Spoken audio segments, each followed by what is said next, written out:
Welcome back, everyone, to Westlake Hornets Team Builder Dynasty here on NCAA 14. Season number 1 of the Dynasty is over. We finished 3-9, and while this team did show some flashes, especially on the offensive side of the ball, overall it was a pretty ugly season.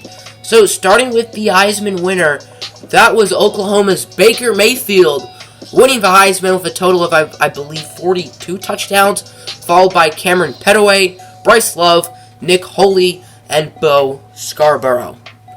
So we're going to look at how Westlake did overall this season, starting with standings and games and stuff. No, that's schedule. It's in conference standings. There we go. So Westlake finished 3-9 in their first and only year in the Independent, as they will be moving to the Mountain West Conference next year. They started off ugly, starting 0-5, losing to UTSA, which they choked that game away. They got killed by rival Utah, lost to UCF, lost to Indiana, and almost beat Tennessee in overtime. They're ranked number 8. So that's pretty impressive, almost beating a top 10 team. Then their next 2 weeks were against rivals in Utah State and BYU, and both of them were wins. Westlake clobbered Utah State and narrowly beat BYU on a game-winning field goal by Calvin Richardson.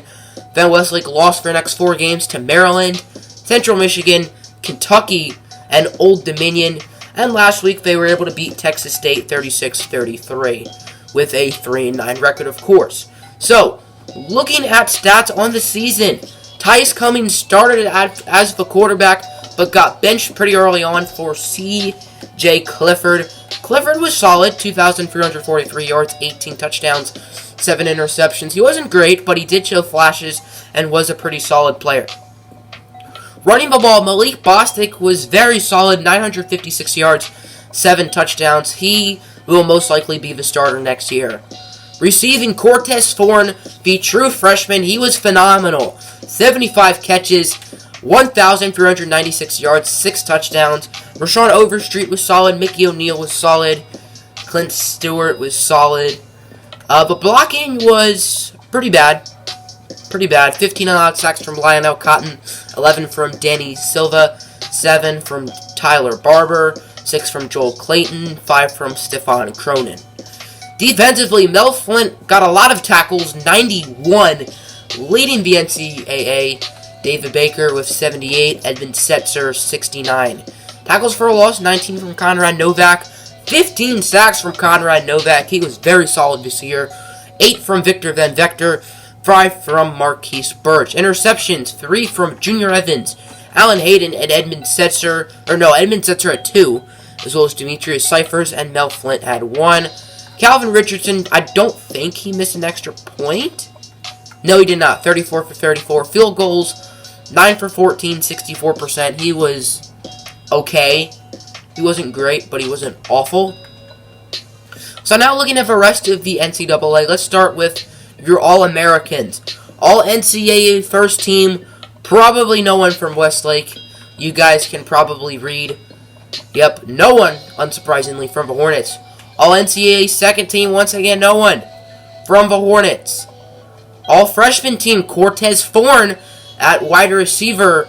Very well deserved. He had a great season. Probably no one else. Oh, Mel Flint at middle linebacker. He had a very solid year as well. And that's it. Looking at the All-Independents first team, Cortez Thorne at wide receiver, Mel Flint at middle linebacker, Junior Evans at corner, Conrad Novak at defensive end, Edmund Setzer at safety. All-Independent second team, Rashawn Overstreet. A little bit of a surprise. Marquise Birch and Victor Van Vector and David Baker. So that's it for All-Americans. Westlake had a few in conference, as well as 2 all-freshman first-teamers in Conrad Novak and Mel Flint. Awards. The Maxwell Award went to Nick Holy. Walter Camp went to Cameron Petaway.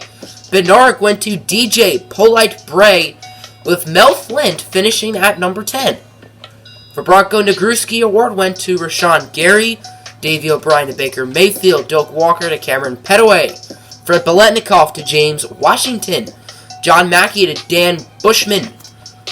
The Outland went to Braden Smith, Remington to Billy Price, Lombardi to Jacob T. Mariner, Best linebacker to Justin Phillips. No, Mel Flint. Fourth went to DJ Polite Bray. Vigroza went to Sean Nurenberger. Ray Guy went to Tyler Nursom. And the best returner went to Trayvon Williams. The only Westlake player we saw was Mel Flint.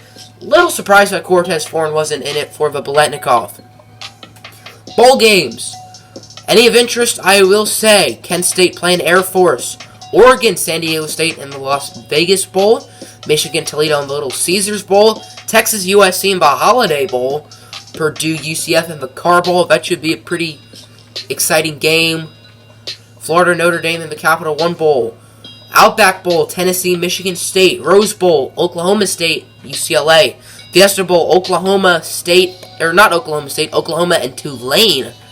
Sugar Bowl, Stanford and Memphis. Orange Bowl, Miami and Auburn. Cotton Bowl, Texas A&M and Kansas State. And the National Championship, number 1 ranked Alabama and number 2 ranked Ohio State. Both Alabama and Ohio State have been very good this year, as both teams absolutely dominated their opponents. I'm going to pick Ohio State just like Herb Street is. You guys can make your own picks in the comments below. Both teams have been very good this year, so you can't really go wrong with either one. So we are going to be simulating the bowl game, see who wins, and that'll be the video, I guess. Let's take a quick look at the bowl results. Kent State got clobbered by Air Force. That is surprising. Oregon narrowly beats San Diego State. Texas beats USC. UCF beats Purdue. Missouri beats Florida State. Florida dominates Notre Dame. And some of the bigger bowls, Michigan State beats Tennessee in the Outback Bowl. The Rose Bowl goes to UCLA. The Fiesta Bowl goes to Oklahoma. Sugar Bowl goes to Stanford. Orange Bowl to Auburn. And the National Championship in what looks like a thrilling game that went to overtime. It looks like maybe double overtime. Or no, this probably was single overtime. Yeah, it was single overtime. Alabama beats Ohio State. That looks like a very good game. And looking at the final top 25 polls, we see Alabama, of course, at number 1. UCLA, Stanford, Oklahoma, and Ohio State round out the top 5. Y'all can hopefully read the rest if you have eyes. And obviously, no sign of Westlake because they were horrendous. So, we're going to take a quick look at the recruiting board headed into signing day. The offseason will be streamed sometime this weekend, probably Saturday or Sunday. So here is a quick look at it if you're interested.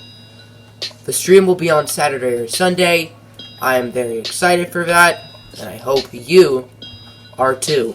Also, I put this Bill Gates guy on the board, not because he's good, but just because I thought it was funny that his name was Bill Gates. And we might as well look at the players who have committed to Westlake. Only 5, but 5 players I really like, and I think all will contribute at one point in their careers. David James, Kevin McKinney, Chris Beckett, who's only a 1-star, but he's a 66 overall, and he's very talented. Benjamin Gold, and Ash Jakar. So that'll do it, folks. I hope you guys enjoyed. Make sure to drop a like and subscribe. Very excited for the off-season stream. I'm out. Peace.